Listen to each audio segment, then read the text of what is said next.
பசுமை சஞ்சான் கொடுங்க வீடியோக்குள்ள போகிறது முன்னாடி ஒரு முக்கியமான பதிவு பார்க்க போறாங்க. என்ன அப்படின்னு பார்த்தீங்கன்னா, இப்போ விவசாயிகளுக்கு பெரிய பிரச்சனை அப்படின்னு பார்த்தீங்கன்னா தண்ணி தாங்க. முதல்ல நினச்சி பரவாயில்ல, 100 அடி 150 அடி 200 அடியில் இருந்தீங்க. ஆனால் இப்போ பார்த்தீங்கன்னா 500 அடி 1000 அடி 2000 அடி அதில் கூட தண்ணியில கூட போயிருக்குங்க. அப்படிப்பட்ட தண்ணி நம்ம சேர்த்து வைக்கிறாங்களுங்க. இந்த நீர் பிரச்சனை எப்படி சரி செய்யறதுன்னு தெரியலையா? அதுதாங்க இப்போ பின்னாடி பாக்குறீங்களா, இதுதாங்க அந்த நீர் தேக்க தொட்டி. இதை பாத்தீங்கன்னா கோயம்புத்தூரை சேர்ந்த கதிரேசன் அப்படின்றவர் வந்து NK ரிங் தொட்டி அப்படின்ற பேர்ல அமைச்சு கொடுத்துட்டு இருக்காருங்க. இவர் பாத்தீங்கன்னா வட்ட வடியிலும் அமைச்சு கொடுத்துக்கிறாரு, சதுர வடியிலும் அமைச்சு கொடுக்குறாருங்க. அதுவும் பாத்தீங்கன்னா சாதாரணமாலங்க வாஸ்து பார்த்து அமைச்சு தராருங்க. இந்த தொட்டில ஒரு சிறப்பம்சம் என்ன அப்படின்னு பாத்தீங்கன்னா, இது ஒன் டைம் இன்வெஸ்ட்மெண்ட் தாங்க. ஒரு தடவை நீங்க செலவு பண்ணிட்டீங்கன்னா போதும், லைஃப் லாங் அப்படியே இருக்காங்க. இந்த தொட்டில இன்னொரு சிறப்பம்சம் என்ன அப்படின்னு பாத்தீங்கன்னா, இருந்த இடத்துல இருந்து இன்னொரு இடத்துக்கும் இந்த தொட்டியை அப்படியே மாத்திக்கலாங்க. உங்களுக்கு இந்த நீர்த்தேக்க தொட்டி அமைக்கணும் அப்படின்னு நினைச்சீங்கன்னா கீழே நம்பர் தருது பாத்தீங்களா, இதுக்கு அவர் தொடர்பு கொள்ளுங்க. அவரே உங்க நிலத்துக்கு வந்து வாஸ்து பார்த்து அமைச்சு தருவாருங்க. ஐயா வணக்கங்க. வணக்கம். உங்க பேர் சொல்லுங்க. ராமலிங்க ரெட்டியார், பணப்பாக்கம் கிராமம், பண்ருட்டி வட்டம். ஐயா நான் போனதுல வந்து நம்மளோட சொல் கேட்டு வந்து நீங்க விவசாயத்துக்கு வந்த அப்படின்னு சொல்லியிருந்தீங்க. இயற்கை விவசாயம் பண்றோம். பல விவசாயம் பண்ணிட்டு இருக்கீங்க. ஆமா. இந்த வீடியோ நம்ம வந்து உங்க தென்னையை பத்தி பார்க்கலாங்க. ஆமா. தென்னை எனக்கு தெரிஞ்சு எல்லாரும் வந்து ஒரே சுத்தி நடுவாங்க, நீங்க நட்டது வித்தியாசமா. அதாவது இது என்னன்னா, இந்த இது 7.5 ஏக்கர், இது 7.5 ஏக்கர், 15 ஏக்கரை வந்து அப்படியே டிஃப்ரெண்டா எடுத்து கட் பண்ணி ஒரு அத்து மாதிரி இருக்கட்டும். அடுத்தது டிஃப்ரெண்டா இந்த சாயில்ல என்ன கிராப் நல்லா வருதுன்றதுக்கோசரம் ஒரு டெஸ்ட்டுக்கு போட்டேன். தென்னை போட்டுக்கிறேன், அடுத்தது தலா போட்டுக்கிறேன், எலுமிச்சம் போட்டுக்கிறேன், மா போட்டுக்கிறேன். தென்னை நட்டு ஒரு 4 வருஷம் ஆகுது. 4 வருஷம் நல்ல விளைச்சல். இப்பதான் வந்து காய் பறிச்சாங்க ஒரு போன வாரம். இதெல்லாம் வந்து 15 அடிக்கு ஒண்ணு. ஆமா, 5 அடிக்கு ஒண்ணு வச்சா நல்லா இருக்கும். நான் 10 அடிக்கு வச்சிருக்கேன். தென்னை நானே உற்பத்தி பண்றேன். நீங்களும் உற்பத்தி பண்றீங்க? இது நாட்டு ரகமா? எப்படி நீங்க உற்பத்தி உங்ககிட்ட இருந்தது தென்னங்கன்னு? எங்களது வயசான மரம் இருக்குல்ல, அதுல பெரிய நாத்தை எடுத்து கண்ணு தேங்காய் பெரிய கண்ணா எடுத்து அதை அப்படியே வச்சு நல்லா ஒரு 2 அடிக்கு பள்ளம் பண்ணிட்டு, மணல் இங்கே தான் கிடைக்குது, மணலை கொட்டி தொழு உரம் போட்டு அப்படியே தண்ணி பாய்ச்சோம்னா ஒரு 3 மாசத்துல துளிர் வரும். அதை வந்து ஒரு 6 மாசத்துல டிரான்ஸ்மிஷன் பண்ணுவோம். அது இடத்த மாத்தி இது மாதிரி கேப் வச்சு நடுவோம். இதெல்லாம் அது மாதிரி பண்ணது தான். எப்படி தெரியும் உங்களுக்கு இந்த காய் வந்து நல்லா தரமா வரணும்? எப்படி தெரியும் பார்த்தோம்? காய் அதனுடைய மரத்துல இருக்கிற கொலை இருக்குல்ல, அதை வச்சா தெரியும். காயை போல புல்ல, நூலை போல செல்ல மாதிரி அந்த மரத்தினுடைய ஈல்டை வச்சு இது நல்லா வரும் அப்படின்றது எங்களுடைய அனுபவம். இருக்குது. அதனுடைய அந்த அளவுக்கெல்லாம் இன்னும் நான் ஆராய்ச்சிக்கு போகல. ஆனா எந்த மரமா இருந்தாலும் சரி, காய் நல்லா பெருசா இருக்கிறது. அதாவது வந்து இந்த பொள்ளாச்சி சைடு எல்லாம் சொல்லுவாங்க. இப்ப இங்க கூட போன வாரம் காய் பறிக்கொள்ள ஒரு எல்லையில 1.5 லிட்டரு எல்லை இருந்து தண்ணி.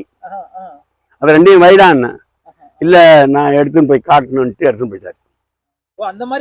ஆமா ஆமா. எல்னி எல்லாம் ஒரு எல்னி வந்து 15,000 ரூபா, 5 ரூபா. தேங்காய் வந்து 25 ரூபாய்க்கு கொடுக்குறேன். அது ஒரு எனக்கு சைடு இன்கம். சரிங்க. இப்ப வந்து தென்னை நட்டு 4 வருஷம் நல்ல வளர்ச்சியா இருக்கு. இதுக்கு என்ன காரணம் நினைக்கிறீங்க? இது அதான் தண்ணி நல்லா பாயணும். தென்னைக்கு பலாவுக்கு தண்ணி திட்டமா தான் பாயணும். மாமரத்துக்கும் தண்ணி திட்டமா பாயணும். எலுமிச்சைக்கு தண்ணி அதிகமா பாயணும். பூச்சி தாக்குதல் உண்டு. அதுக்கு வந்து ஃபேக்டரி வச்சிருக்காரு, அவர் நேச்சுரல் தான் பண்றாரு. அவர்கிட்ட வந்து இந்த பெஸ்டிசைட்ஸ் பவுடர் ஒன்று இருக்கு.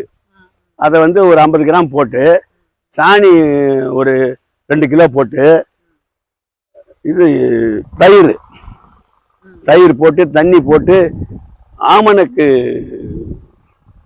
புண்ணாக்கு அது ஒரு 1/2 கிலோ போட்டு எல்லாத்தையும் குழப்பி இந்த மாதிரி வாளியில வைப்போம்.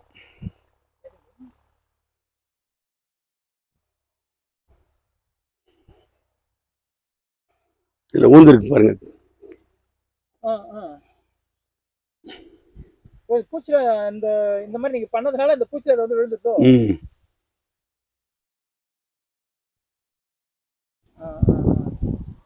இது காண்டாமிருகம் வண்டுன்னுவாங்க. அப்புறம் பச்சை வண்டு, சிகப்பு வண்டு, இந்த 3 ரகமான வண்டு இதுல வந்து ஊந்துரும் நைட்ல. அந்த ஸ்மெல்லுக்கு அது வந்து கவர்ச்சி ஆகி அதுல வந்து ஊந்துரும். ஊந்த உடனே என்ன ஆகி போகுதுன்னா, பகல்ல காக்கா வருது இல்ல, அந்த வண்டை காக்கா சாப்பிடுவார். இல்ல இது மாசம் ஒரு ஐட்டம் டிரான்ஸ்ஃபர் பண்ணுவோம். அவரு கொடுத்த அந்த மருந்தை கலக்கி 1 மாசம் வச்சுக்கலாம். ஆமா. ஒரு இடத்துல ஒரு படையில எத்தனை தடவை வைக்கணும், எத்தனை இடத்துல வைக்கணும்? 5 மரத்துக்கு ஒரு வாலி. அது எப்பவுமே இருக்கணுமா அது?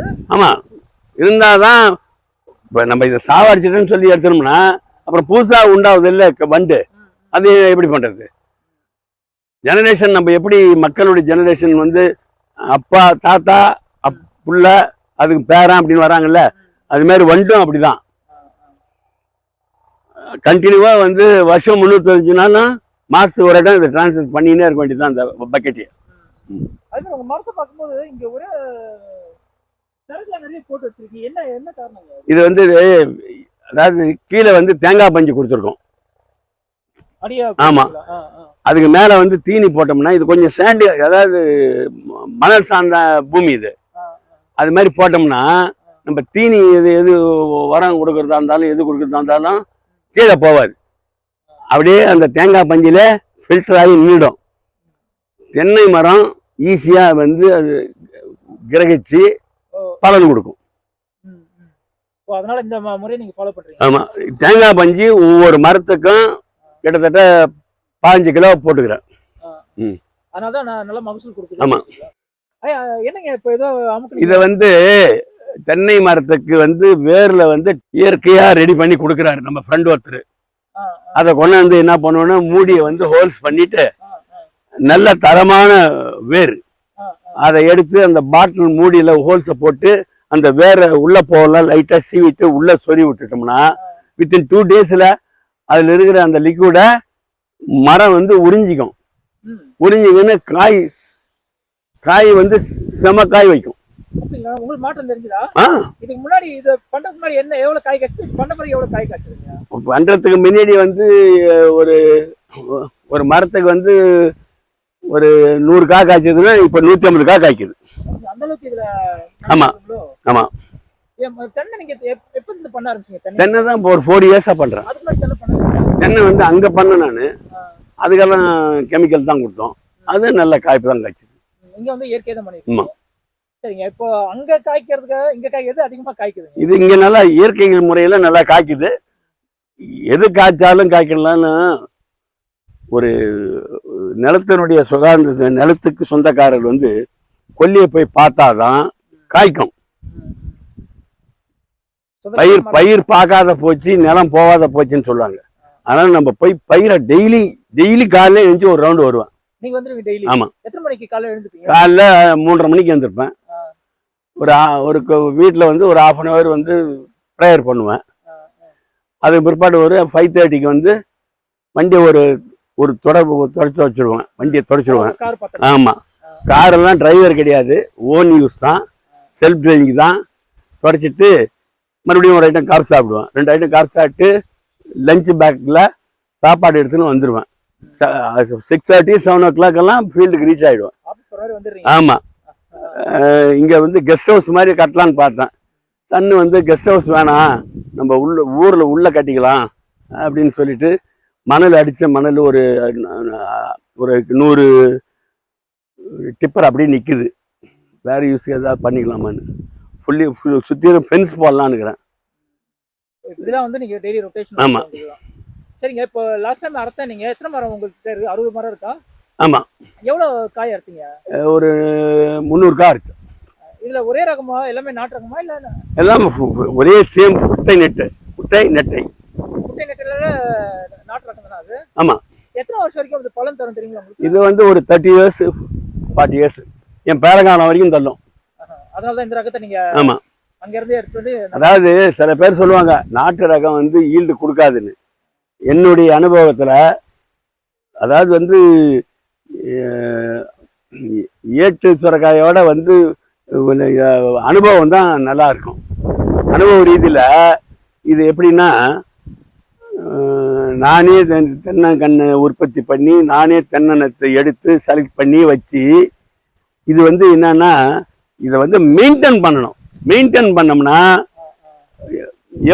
எப்படி இப்போ வந்து இப்போ இருக்கிற சாப்பாடு எண்ணெய் இதெல்லாம் சரியில்லாத இருக்குதோ அது மாதிரி இப்போ இந்த ஹைபிரிட் வந்து தென்னை மரம் சீக்கிரமா காய்ச்சி சீக்கிரமா பட்டு போயிடும். இது இந்த மரம் நல்லாவும் காய்க்கும், லைஃப் லாங் வரும். நாட்டு ரகம் தான் பெஸ்ட். ஆமா. சரிங்க, நான் கேட்ட கேள்வி வந்து தண்ணியை பத்தி நிறைய விஷயங்கள் சொல்றீங்க.